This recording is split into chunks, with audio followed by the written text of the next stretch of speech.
everybody, welcome back to another video. If you're new here, my name is Misha and I make videos all about sustainability and vegan lifestyle, and today we're going to talk about one of my favorite topics, which is saving some money. So I'm going to talk about the 5 most sustainable swaps or changes that I've made in the last year that has saved me the most money. The top 3 are going to be actual items that I implemented, and then the last 2 are going to be like umbrella items that I'm going to talk about a few smaller things underneath those. So let's go. Welcome to my toilet. So I found out through this process of doing my research for this video that the bathroom is definitely where I save my most money. We are here in front of the toilet because my bidet is actually one of the items that saved me a lot of money this past year. So when I did my research, I found out that when you're using a bidet, you actually use 60% less toilet paper. So that's huge because one roll of toilet paper, it costs the environment 37 gallons of water to make one roll of toilet paper. Now we use bamboo toilet paper. I don't know if the process is much different with that, but obviously bamboo is much more sustainable than regular toilet paper. But if you're just using regular toilet paper, the average American uses 384 trees worth of toilet paper in their lifetime. So the more that you can cut down on that, it's going to save your water usage, and it's also going to save a ton of trees. And the last thing I'll say about this is that when I was looking up the research and it said that you use 60% less toilet paper, to be honest, I never really kept track of how much toilet paper we buy. We are just husband and wife living in this house. And in the last year, we've gone through 2, maybe like working on the 3rd box of a 24 roll toilet paper. So minimally, we're going through about 50 toilet paper rolls in a year, and maximum close to 70 maybe, but I think we're on the lower side of that. So if that gives you any idea for what you can compare against based on what we do, then hopefully that helps. Okay, so we're gonna stay in the bathroom for this one and actually the next tip as well. I just wanna say that these are in no exact order of how much money they saved me. I just know it was a lot. So for my next item, it is my menstrual cup. So I looked up some really crazy statistics on how much women spend on menstrual products in a year and in a lifetime. And on a monthly basis, women spend anywhere from like $10 to $15 on their period products, which is crazy and exponential. I don't think I spent that much when I was using disposable products, but that's what the average is. I think it was $13.25 to be exact when I looked it up. So that's pretty crazy, and that's a huge amount of money for the women who deal with a menstrual cycle for 40 plus years. So this menstrual cup of mine, I actually bought it about 3.5 years ago, and it cost me $16. It actually only cost me $6 because I had a gift card. So the amount of money that I've spent on my period in the last 3.5 years is $6. In comparison to that being half of what a normal female spends on their monthly period products, that's huge. That's a huge saving. That's hundreds of dollars that I'm saving. I do also have a couple other period products. I actually asked for this item for Christmas. It was a pair of period underwear, and those can get pretty pricey. They're around $30 or so, and I don't use it every month, but it's definitely really nice to have, especially if you're gonna have a long day, if you're traveling, or whatever the case may be. But still, even with that, you're spending, an upfront cost of $50, and that's what you would normally be spending in half a year or less even. So that's definitely saved me a ton of money. Okay, and the 3rd and last product that I'm going to talk to you about that's in the bathroom is our safety razor. So this one is a pivoting swivel head safety razor. I've shown it in a video before, but it's amazing. It does anything and everything that a disposable razor could do and more. It's super sleek, it looks great, but also it's super affordable. So I looked up how much a normal person spends on shaving products in a year, and disposable razors and like the disposable heads can cost upwards of over $100 in a year. And this razor, it was a pretty good upfront cost. I think it traditionally retails for about $70 or $80. I think I paid like $60 because again, I use coupons and get all the hot deals. But the razors on this, I bought a 50 pack of razors for $15.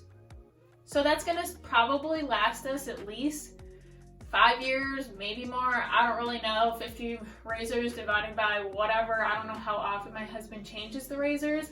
I assume every couple months, maybe every 3 to 4 months, because he doesn't shave every day. But that's amazing. So the amount that someone might spend in a year, which is $100 on a razor and all the heads that come with it, I spent less than that for the upfront cost of this, and it'll last me 5 to 10 years. So the razor will definitely last me a lot longer than that. The blades, I don't know, 5 to 10 years at least. And then after that, another $15 for another 5 to 10. So super huge savings and a really great product as well. Okay, so the fourth thing that we're going to talk about is food in general. If you've watched any of my grocery haul videos before or seen any of my Instagram posts, you know that I love buying clearanced foods, and I do it pretty often. I think it's awesome that there's a ton of vegan items out there that either by accident or on purpose you can get for clearance, and I probably, in a regular grocery shopping trip, for a place that offers clearance items, not a place like Walmart who regularly doesn't have very much clearance for some reason, probably at least a quarter of my cart or more is clearance stuff if they have it available. So I definitely try to make out as much as I can when I see the clearance. Regularly, the clearance is about half off. So if I'm filling my cart up with 25% or 50% or more of clearance foods, then I'm saving that 50%, 25% of the time all year round. So I'm saving, you know, upwards of 10 to 20% at least in a year on buying clearance foods and then just throwing it in the freezer. Plus, when we talk about environmental impacts, it's going to end up as food waste, going to end up in the dumpster or unused. 40% of food in America goes to waste, which is crazy and heartbreaking, and I try my best to prevent that. So buying clearance foods is not only saving you money, but saving the planet as well. A couple other things under the umbrella of food: you can definitely garden if you have the opportunity. Even if you live in an apartment and you have a balcony or something like that, you can get an old broken like plastic bin, or you can definitely garden out of pots and maybe just have a couple different plants or herbs or what have you. You can do it wherever you are. I actually have a video on how much money I saved this past summer when I was gardening, so I'll link it up here. But it's definitely something that's cathartic and very good for my mental health, but also saves you a little bit of money and is really fun too. Another thing is you can start making things from scratch. I say we, but my husband mostly consumes the products instead of helping me.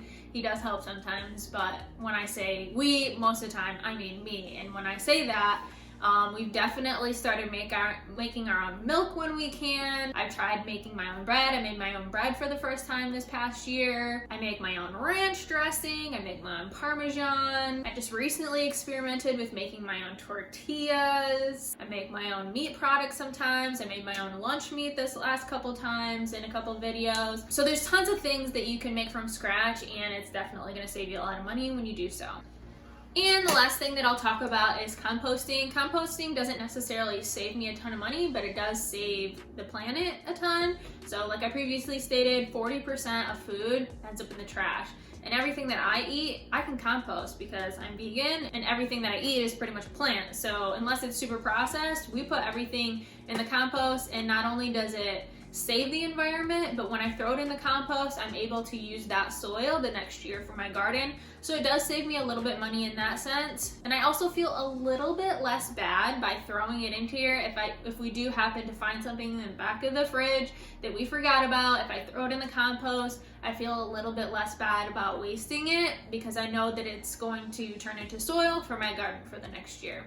So if you haven't already started composting, I highly suggest it. It's a good thing for your wallet as well as the planet. Okay, so this last item that I'm going to talk about, I decided to call consciously consuming and caring. So this is like an all-encompassing thought of maintaining your belongings and consciously thinking about new items that you bring into your home. So there's a handful of ways you can do this, obviously, but especially when it comes to your home, maintaining especially your bigger appliances, so like your air conditioner, your refrigerator. If you are keeping up on the maintenance, pulling out the manual, seeing what you can do to make sure that they are running the most efficiently, vacuuming grates and coils and that kind of stuff, just so there isn't any buildup that would prevent the appliance from working as well as it could. That way, hopefully it'll give you a couple extra years of life and then you don't have to replace it as soon. Also, one thing that I've tried really hard at this past year and will continue to try harder at this upcoming year and going forward is trying to stay as organized as possible. If you are organized, and in my head, I have adopted a minimalist style mindset that goes along with consciously thinking about what I'm bringing into my home, if I need it, if I will use it, or if it's just a hot deal. So the more you stay organized and know what you have in your possession, the less likely you are to accidentally buy another one of them. So that's kind of the biggest part of it about being sustainable, is if you already know you have a USB and you really needed to get some photos off your laptop or what have you, but you just don't know where it is, so you buy another one, then obviously that's what comes back to staying organized and being conscious and making sure you know where everything is in your house and what you have. We've also done a pretty good job this past year about thrifting items and looking for them secondhand first before we look for a brand new item. If it is a brand new item, usually we are trying to buy from the most sustainable brands possible and make sure that things are coming ethically sourced and certified B Corporation, all those types of things. But we have done a pretty good job in being able to buy thrifted items. When I looked up statistics for this video, the average American spends about $1,000 on clothes in a year, which is a lot of money when you consider that fast fashion makes clothes super affordable.